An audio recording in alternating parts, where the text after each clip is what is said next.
Hello, everyone. Hope you're doing well. I've had a pretty eventful couple of months. In June, so when was it? 10th of June. I managed to put a knife through my hand. Uh, Stopped me from playing games for a while. 11 stitches later. Yeah, pretty nasty. Luckily, I had a backup of videos, so that's why I've been able to still put videos out. I was getting in prep for my holiday. They're all over now, so I've got to start making them again. But yeah, hand's healing okay. I don't know if you can. It was this hand here. You can just see there. It was this cut from here right up here in here into my thumb, and I got a pretty good range of movement still. So it's not. I think I've got away with it quite lightly, really, but I still can't quite give a thumbs up yet or anything. But yeah, so it's a learning experience. What basically happened is I had a frozen bread roll and I wanted to separate the two pieces. They'd been pre-sliced, so I put a knife between them, and then it went wrong, and yeah, hospital ensued. So yeah, that slowed me down a little bit over the last couple of months, and then I've also had a holiday, so I went to Florida for a couple of weeks, which was fine. The hand had mostly healed by then, and by the third week, it was fine to go in the pools and stuff with. So it all worked out just about right. But yeah, a bit of info at least, some dramas. But I thought I'd do a fairly shortish, I think, pickups video. Won't take too long. I'm going to start, being as I've just mentioned the holiday, I'll start with the thing I brought back. So as part of the holiday, we went to a new park in Florida called Epic, which is one of the Universal Studios, and it's got a section of it which is Super Nintendo Land. It's pretty cool. It was really busy and a little bit rainy that day, so I don't think I got to see the best of it, unfortunately.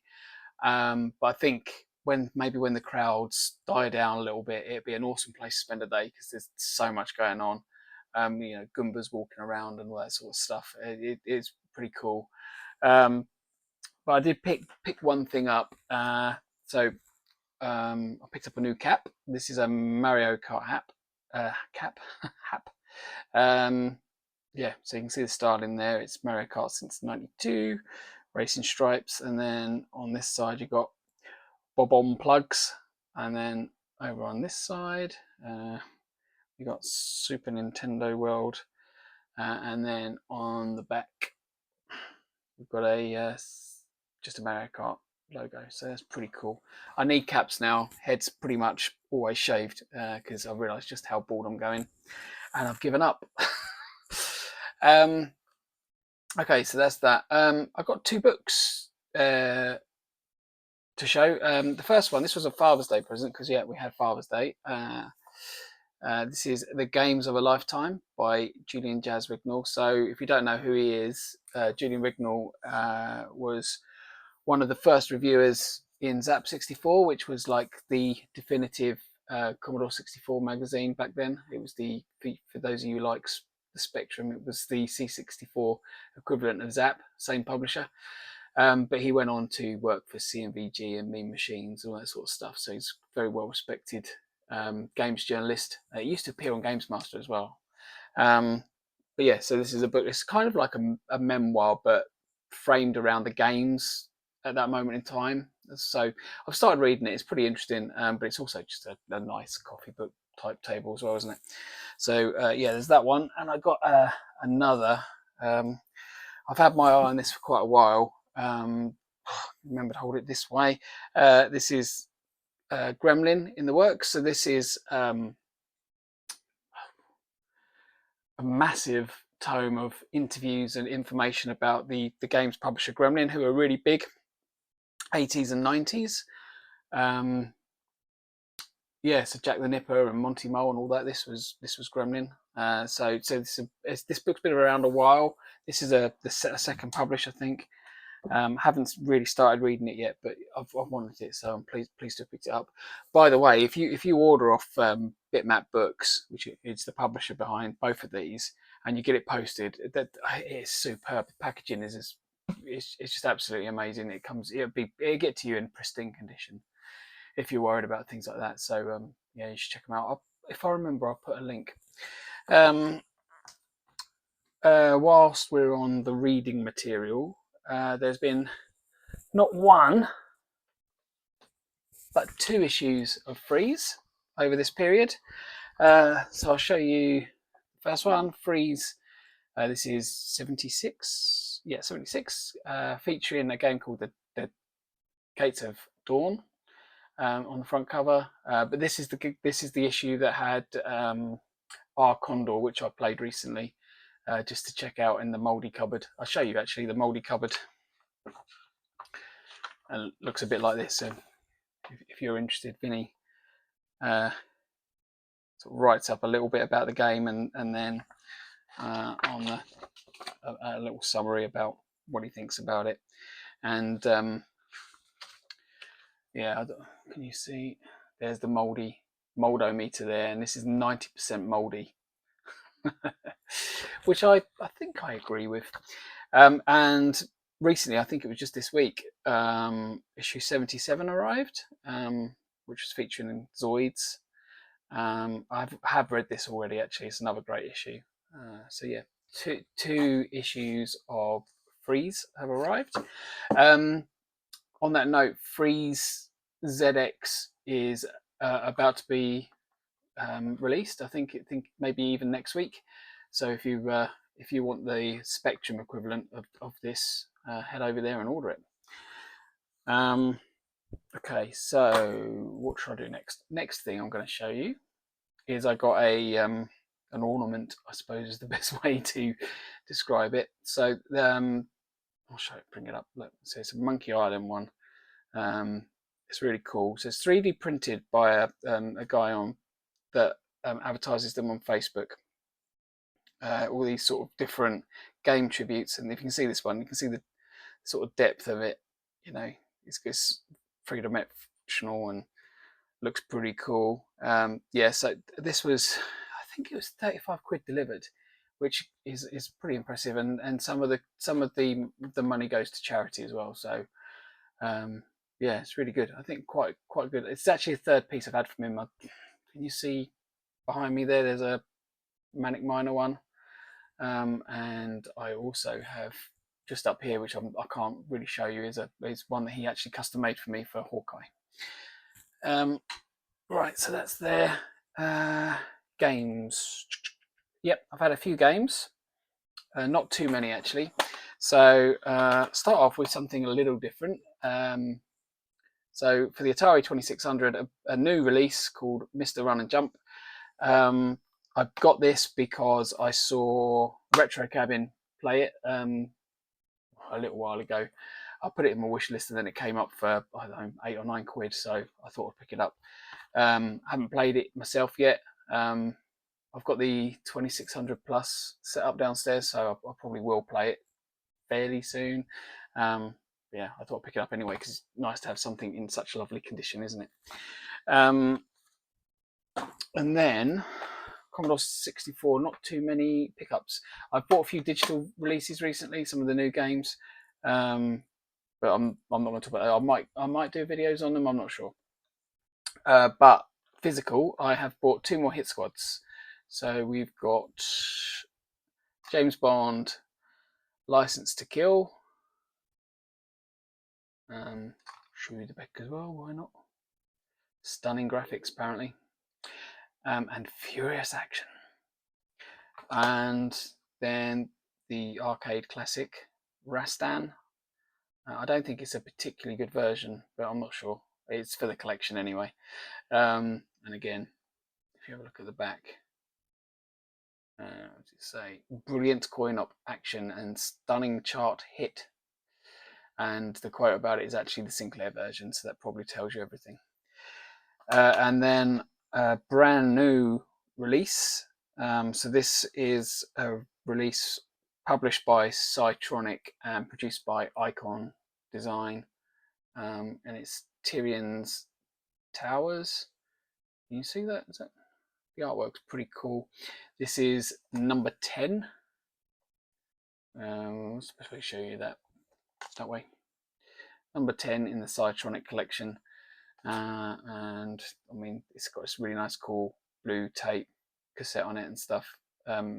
Yeah, so that came through this week. I haven't, as you can see, I haven't opened it, but when I ordered it, I did get the digital version. I just haven't played that either. Yeah, so that's the games, I think. Now I was pretty lucky with DVDs. I picked up a few for the collection, but I also was given like 80 from someone else's collection. They didn't want any more. It was mostly filler, so not a lot to show you. But I'm just going to show you 3 that I did pick up. I'm not going to show you 80 or DVDs. So the 3 I thought were interesting, at least. So we got Pink Floyd's The Wall, which I have never seen.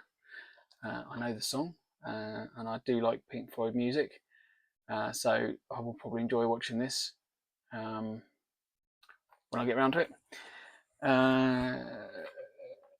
Vertigo, Alfred Hitchcock, with James Stewart in. I haven't seen this one either. I've seen a few Hitchcock films, the standard ones, I guess: Psycho, Birds, Rear Window, North by Northwest. But I haven't seen Vertigo, and I'd like to. I enjoy the other Hitchcock films. He's well respected for a reason, I guess. And then this one, I actually bought this from CEX. I had to. Probably one of the films that I loved the most when I was in my teens in the 90s, and that's Hot Shots Part 2. Absolute send up of Rambo and Bloodsport and Kickboxer and all the sort of silly action films that we all love from the 80s and 90s, in a comedic way. I'll show you the back as well, just in case you haven't seen it. Look how hench Charlie Sheen was. And this was before AI, right? That's real. Yeah, so that's it for the DVDs, really. Some music. I bought a few vinyls. So the first one, I didn't think I was going to buy this, to be honest, and then I don't know, nostalgia hit me, and this was an album that my parents played a lot when I was growing up. Labour of Love, UB40, and yeah, I'm really pleased I got it actually. This was a brand new pressing that I got from HMV, and yeah, it's really nice, sort of summery, upbeat music, really, isn't it? So yeah, although I was hesitant at first, I'm pleased I got it. I mean, Cherry O Baby and Red Red Wine, Please Don't Make Me Cry, I knew pretty well anyway. The other ones, I knew them once I heard them again. Like I say, the old nostalgia thing kicks in, doesn't it? But yeah, so there's Labour of Love UB40, and then another new one which I'm well chuffed with, which I bought in the States, is Metallica, the Black Album. You can't see much there, right? You can just about see the Metallica logo. If you don't know this album, it is superb. Enter Sandman, Unforgiven, Nothing Else Matters, etc., etc.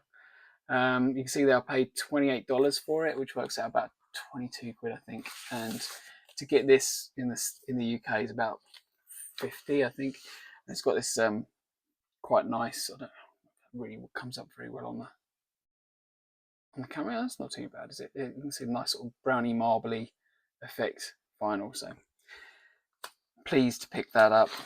I had to nurse it carefully all the way home because I didn't want to put it in my suitcase and it get cracked or something. And then I've got some second-hand vinyls. I went to a boot sale and there was a guy there who was selling off basically the duplicates from his collection, but he was like a proper vinyl collector, so everything was really well looked after. So I started off, the first one I definitely had to get was Meatloaf, Bat Out of Hell, which is fantastic. Still sounds great. I got home straight away from the boot fair and put this one on very loud, and it just sounds awesome. And I'll go, yeah. So this one was for like 8-year-old Rich, really. Madonna Like a Virgin. Incidentally, this artwork, when I was about 8 or 9, I had a mirror with a stencil of this artwork on it. I remember getting that from like a market or something. So that was nostalgia straight away. Also, I mean, how hot was Madonna, right? But yeah, and then obviously the pictures on the back as well. So I didn't think I'd buy that one particularly either, but when he was selling it and it was a few quid, I was like, yeah, I'll have that. And then this one I'm well chuffed with, which is War of the World. So there is a new pressing of this, but this is like one of the original ones. Still sounds fantastic, and I'll just take it out of its sleeve. It's so the game inside. You can see all that artwork there, and it's also got where is it? A booklet as well. So got a big paper, almost like a program inside that tells you about the production. You've got the lyrics, the story. You've got information about the people, and some great artwork, and some information about the people involved. Like somewhere there's a profile on David Essex, and here on the back, that sort of thing. So yeah, even Phil Lynott was involved and sort of stuff. So yeah, really pleased to pick that one up, and I think he charged a tenner for it. So yeah, seems silly not to get it. But you know what? I'll tidy that away in my own time. Learn that. So that's pretty much it for pickups. I wanted to just update you on the 3D printing stuff. So I thought the idea is to get some better shelving for the games at the back there. So the towers I've got at the back there are okay, but they're too deep for the single dual case cassettes. So there's a lot of wasted space, and because they're butted together, I'm also losing space. Right, I've got the frames from them. So I was thinking, can I optimize this? So I found this design for a goes that way, for a wall mountable horizontal rack, and I've tested it with some. I've got one. I actually printed it off twice, and this is what it looks like full up. Where's the least glare? Do you know what happens if I turn that light off? Is that any better? Well, you can't. Yeah. Oh, maybe you can't see so well. Let's put that back on. So it looks like that, which isn't too bad, but it's a bit wibbly wobbly. And I wasn't sure whether I wanted to go horizontal with this or not, and I don't know. I don't think that would look as good as it could. So I'm probably not going to go with this design. So I designed my own, which looks like, oh, hang on, set people off.